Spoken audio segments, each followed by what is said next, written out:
नमस्कार, आपका बात 25 में स्वागत है। तो बात 25 में हम भारत में जो अमूलचूल परिवर्तन हो रहे हैं उसमें एक क्षेत्र है शिपिंग।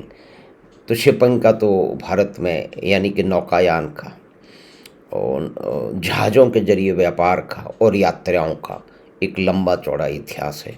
वो उस इतिहास की बात हम बहुत कभी बाद में करेंगे। वो गुजरात से शुरू होता है। तो गुजरात का नाम आते ही तो बहुत सारे लोगों की भौहें टेढ़ी हो जाती हैं। लेकिन गुजरात में जो ट्रांसफॉर्मेशन हो रहे हैं, जो ट्रांसफॉर्मेशन की बात है, तो उसका एक उदाहरण है गिफ्ट सिटी। वो गिफ्ट सिटी को अभी देखने का मौका मिला है। उसके विषय में विस्तार से कभी और बात करेंगे। तो जो ट्रांसफॉर्मेशन भारत का हो रहा है और शिपिंग के क्षेत्र में हो रहा है, तो बाकी अन्य क्षेत्रों के साथ साथ भारत में शिपिंग को भी बहुत ही बुरी तरह से नेगलेक्ट किया गया है। अब वो नेगलेक्ट क्यों किया गया है, उसमें फोकस की कमी थी या कि इंटरेस्ट की कमी थी या कि नेतृत्व सक्षम नहीं था इन चीज़ों को देख सके, या कि यूँ मान लें कि जो अधिकतर बात सही है कि हम एक मोह पाश में जकड़े हुए थे समाजवाद के, यानी कि सभी का, समाज के सभी अंगों का उद्धार करना है। लेकिन वो उस रास्ते से, समाजवाद के रास्ते से तो उद्धार कभी भी किसी भी देश का कहीं दुनिया में हुआ नहीं। तो वो एक तो पॉलिटिकल नैरेटिव की यानी कि उसकी बात है। लेकिन पिछले 10 वर्षों में जो कई क्षेत्रों में जो परिवर्तन हुए हैं, डिफेंस के क्षेत्र में किस तरह का परिवर्तन हुआ है ये ऑपरेशन सिंदूर से हमें मालूम पड़ चुका है। सिर्फ हमें ही नहीं, क्योंकि भारत में बहुत सारे ऐसे लोग हैं जो कि कुछ सत्यों को मानने के लिए तैयार ही नहीं है। अब उनकी राजनीतिक मजबूरियां हैं कि कुछ जो स्थापित सत्य हैं उनसे मुंह मोड़ना, उनको झुठलाना उनकी आवश्यकता है।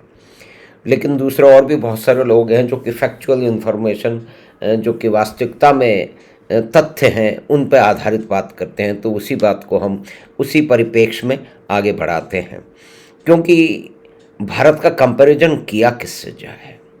हम तो उसी देश से कंपैरिजन करेंगे कि जो जनसंख्या में भारत के आसपास है। भारत आगे निकल चुका है वैसे चीन के साथ में। तो चीन और भारत की परिस्थिति 70-80, 60-70-80 के दशक में जीडीपी के बारे में भी बराबर बराबर थी और शिपिंग के बारे में भी करीब के बराबर बराबर थी। यानी कि 80-80 के आसपास की बात की जाए तो भारत का जो टनेज, डेड वेट टनेज, यानी कि कितनी माल की ढुलाई हो सकती है बंदरगाहों पे, यानी कि शिपिंग पोर्ट पे, वो चाइना की भारत से डबल थी। भारत की 8,000 के आसपास में डेड मेट्रिक टन थी और चाइना की 13-14 के आसपास थी। यानी कि चीन हमसे आगे निकल चुका था।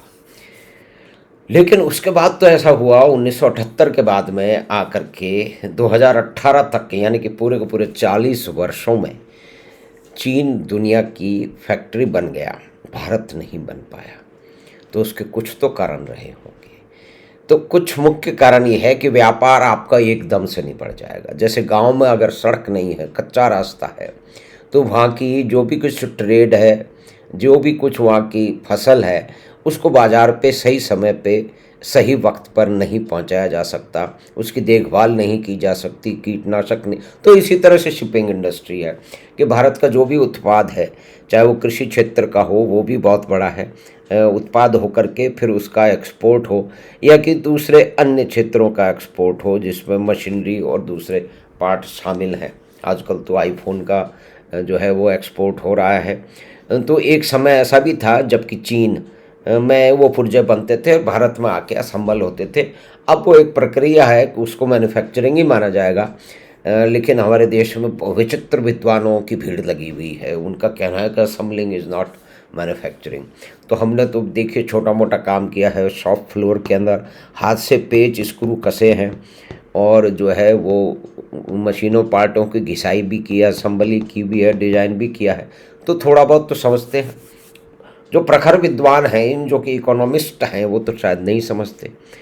लेकिन असलियत बात यह है कि शिपिंग इंडस्ट्री में जो ट्रांसफॉर्मेशन, जो परिवर्तन हमारे सामने आ रहे हैं, उससे निश्चय ही भारत की जिस तरह से उद्योग बढ़ रहे हैं उनका उत्पादन बढ़ रहा है, उसमें इन्वेस्टमेंट बढ़ रहा है, तो उसका जब रिजल्ट सामने आएगा तो आपको उसी तरह से गतिमान तरीके से वो सामान सड़कों के जरिए, सड़कों का भी जाल बिछ रहा है, उसके अंदर कितना 5-6 लाख करोड़ रुपए का अधिक इन्वेस्टमेंट पिछले के कंपैरिजन में हुआ है।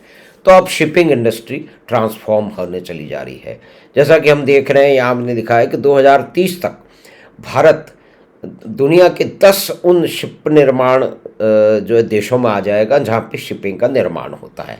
यानी कि परिस्थितियाँ तो थी, भारत में बहुत पहले से जहाज बनाए जाते थे, नावें बनाई जाती थी, लेकिन आधुनिक दौर में ऐसा क्या हुआ कि हम पीछे छूट गए?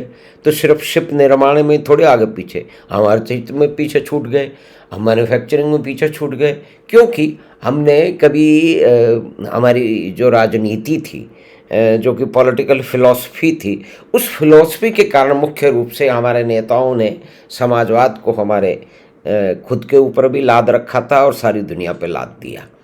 तो उसमें जो मूलचूल परिवर्तन हुआ वो 1991 में हुआ, जबकि जो है लिबरलाइजेशन, सो कॉल्ड लिबरलाइजेशन किया गया, और इसकी महत्ता कुछ लोगों को दी जाती है कि उनके कारण हुआ, लेकिन वास्तविकता तो ये है कि अंतर्राष्ट्रीय एजेंसियों IMF के डिक्टेट पे हुआ था कि आप लोग, ये $7 बिलियन का सिर्फ लोन था, $7 बिलियन का। अब कई 5, 7, $10 बिलियन तो कई अकेली कंपनियां भारत के अंदर, या 2 या 3 कंपनियां भारत में विभिन्न क्षेत्रों में इन्वेस्ट कर रही हैं, जिसमें डेटा सेंटर भी है, जिसमें मोबाइल मैन्युफैक्चरिंग भी है, जिसमें और तरह की कई तरह की मैन्युफैक्चरिंग है जो कि शिफ्ट हो रही है। और उसके कई कारण हैं, उसके कारण ट्रंप साहब की नीतियां भी हैं, बदली हुई जियोपॉलिटिकल सिचुएशन भी है।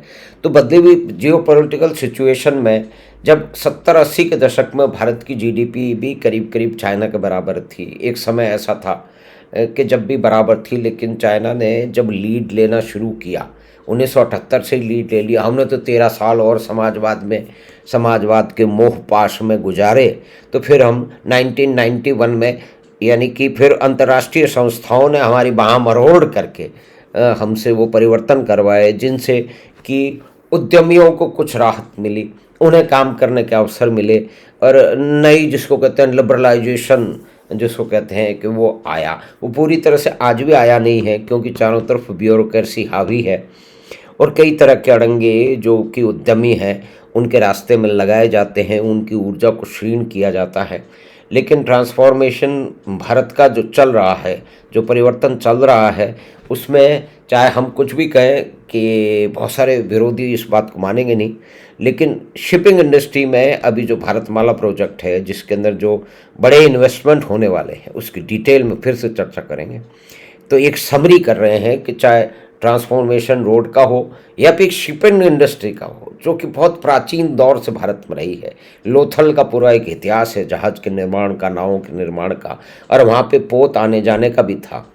तो वास्को डी गामा कैसे आए थे, यानी कि शिपिंग एक ऐसी टेक्नोलॉजी थी, बड़े शिप, ऐसे शिप जो कि बड़ी दूरियां पार कर सकें, उन्हीं के चलते जो यूरोप के देश थे, चाहे वो इंग्लैंड था, चाहे पुर्तगाल था, और देश थे, उन्हीं के जरिए वो यात्राएं कर पाए और खोज पाए, यानी कि वो अधिक संसाधन के पास पहुंच पाए। उन्होंने दुनिया को देखा, समझा, उसको खोजा, और फिर वहाँ के जो भी वहाँ के जो खनिज संपदा थी उसको उन्होंने अपने फ़ायदे के लिए इस्तेमाल किया, क्योंकि उनके पास टूल्स थे, उनके पास टेक्नोलॉजी थी, और एक तरह से देखा जाए तो औद्योगिक विकास सारा इंग्लैंड में हुआ मुख्य रूप से, फिर वो यूरोप की तरफ भी फैला।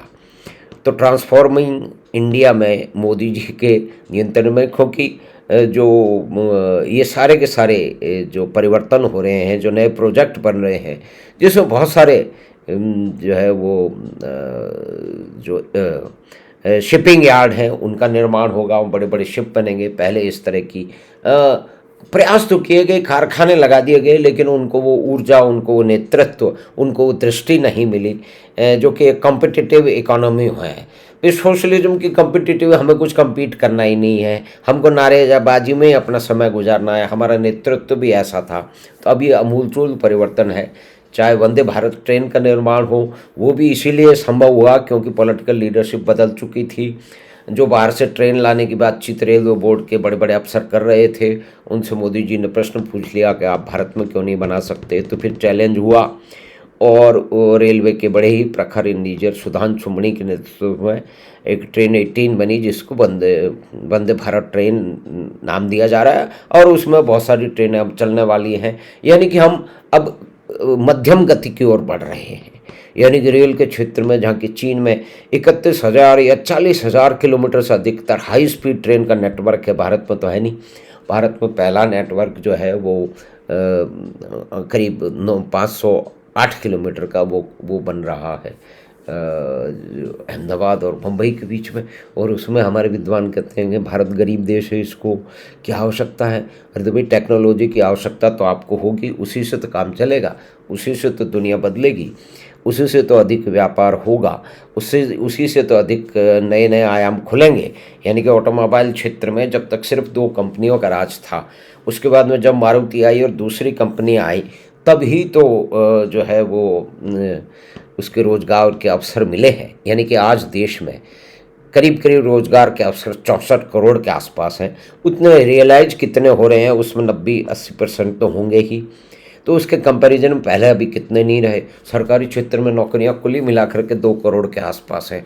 लेकिन हमारा पूरा का पूरा अखबारों का तंत्र, समाचार तंत्र, हमारे नेता, हमारे समाज के नेता, वो सब यही सपने दिखाते रहते हैं करोड़ों छात्रों को कि तुमको नौकरी में, सरकारी नौकरी में घुसना है। तो उस तरह से वो लोग परिवर्तन करें। इस क्षेत्र में बहुत इनिशिएटिव आवश्यक है। इस क्षेत्र में ऊपर से पॉलिटिकल लीडरशिप की तरफ से कम ये भाव आना चाहिए, वास्तविकता बताई जानी चाहिए। क्योंकि भारत में आज भी सरकारी नौकरियों का लोभ लालच दिखा करके बहुत सारे लोग चुनाव लड़ने और जीतने के प्रयास कर रहे हैं। तो हमें आशा है कि ये ट्रांसफॉर्मिंग इंडिया का एक फोकस ऑन नेग्लेक्टेड शिपिंग है। यानी कि 2030 तक ऐसे मानदंड हैं कि हम बड़े बड़े जहाज़ों का, नई तरह के जहाज़ों का निर्माण करेंगे। और शिपिंग इंडस्ट्री के शेयर जो हैं वो पहले से ही आगे जा चुके हैं। इसी तरह से HAL को भरा जाता था कि HAL को बेच दिया जाएगा, लेकिन इसमें उल्टा हुआ है, HAL में अधिक इन्वेस्टमेंट हुआ है। और आज वहाँ पे जो पुराने साथी लोग काम करते हैं वो बताते हैं कि पहले तो कुछ उनके पास काम हुआ नहीं करता था। एक भी समय ये भी था कि वहाँ जा कर के इधर उधर मटर गश्ती करके गप्पे मार के ताश खेल पे वापस आ जाते थे, ऐसा लोगों ने कहा जो। लेकिन आज उनके पास फुर्सत नहीं है। आज काम का दबाव बहुत है, तो काम तो होगा, समय से समयबद्ध जब काम होता है तो दबाव भी होता है। तो आराम की नौकरियां तो अब कहीं नहीं रही, लेकिन आराम की नौकरियां बताते हैं कि सरकारी क्षेत्र में है, तो HAL में तो नहीं है आजकल। तो हमें आशा है कि छोटी सी आरंभिक बातचीत जो कि ट्रांसफॉर्मिंग इंडिया पे हुई थी, यानी कि मोदी जी के नेतृत्व में ट्रांसफॉर्मेशन शिपिंग उसमें हो रहा है। अगर किसी व्यक्ति को हो कि शिपिंग में नहीं हो रहा है तो वो निश्चय अपनी बात कह सकता है, तो उस पर फिर आगे चर्चा की जा सकती है। हमें आशा है कि छोटी सी बातचीत आपको पसंद आई होगी। तो आप चैनल बात 25 को सब्सक्राइब करें, लिंक अपने मित्रों और परिवार के साथ साझा करें। हम आपसे फिर मिलेंगे बात 25 की अगली बात में। धन्यवाद, नमस्कार।